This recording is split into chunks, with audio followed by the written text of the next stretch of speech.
Hello fellow traders, and welcome to a very short update about the markets and our different strategies. The reason why it is very short is that there's not much new to say. The same thing as I've been saying the last couple of weeks about Ukraine, Russia, about the interest rates and so on and so forth are exactly the same.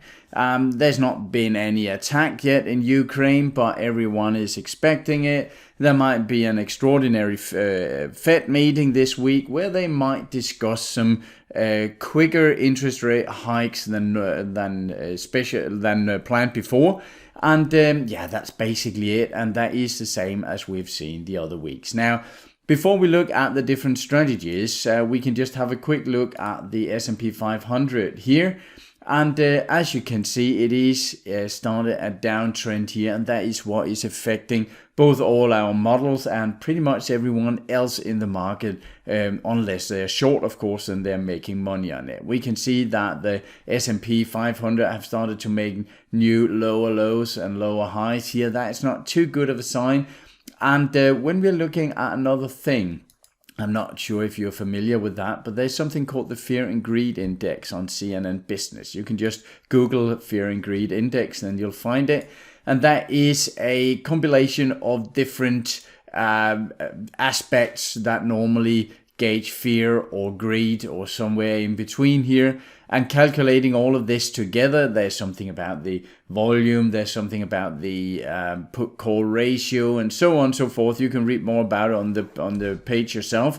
But the thing is that when that is above 50, between 50 and 80, something like that, people are greedy, but in a good way that brings the market upwards. And when we get up to the extreme greed up here, that's normally a sign that the market will start to tank a bit. And on the other hand, right now we are in fear, and that is normally a bearish sign. And that is only when this measurement gets down in the 0 to 10 area that we normally see a huge spike upwards. Then the market is oversold. You can see here we've had some very high measures here, and yeah, right now we are in a bearish area, but we are not in an oversold bearish area. And when I'm looking at the charts here, and I can see that we were trying to get up, but the fear and greed measurement didn't really follow up towards the 50 here, then I get a little bit nervous and there might be some more downturn in the market. We don't know that, but that is just the way I see this. This might be an area where many investors are looking for excuses to sell at least some of their position.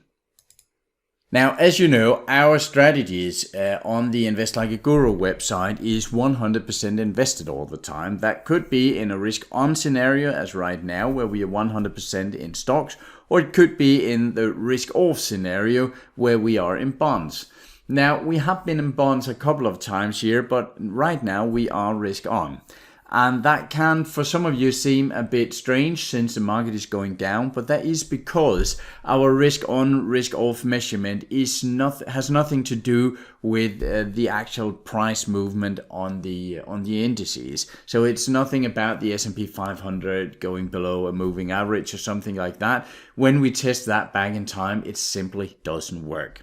So what we have done with the risk on, risk off is that we have a lot of macro aspects in there, and we have some volatility aspects. And right now, looking at it in a mathematical way, it doesn't seem like we are going risk off just in the near-term future here. So expect us to be risk on, even though the market might tumble 5 or 10% more. Now, that can be a bit annoying, but the upside of that is that looking over a large time span of 10 or 20 or 30 years, the majority of the time, the stock market will go up. And it is hard to time exactly when to be in and out of the market. I mentioned that in the video the other day. So there will be times where our model is not perfect. And right now, this might be one of them. But it keeps us in stocks, and at some point when the market really turns up and turns up hard, we will be 100% in stocks. We saw that in October, where we actually thought October would be kind of the worst month ever, or at least a month like we have seen here in January. That was what it was expected from October. And yet our models were up 8, 10, 12% in October. So that just shows us that we should try not to guess which months will be good or bad, and simply just follow the flow of the model. They have been performing well over several decades.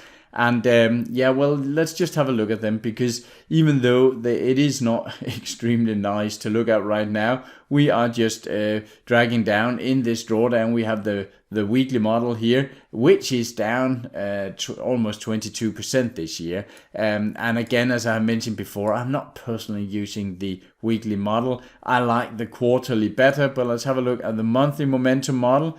That is down around 18%, giving the stocks a bit more room to breathe. And then there is a quarterly that is just about the same, and that is normally the quarterly and the monthly would have diverged a bit. But since we have been in and out of risk on, risk off, they are being sent into the same stock. So that will be, and at the 1st of April, that they will really start to diverge again. So this is this was the quarterly momentum strategy, and year to date, well, it's not the prettiest picture.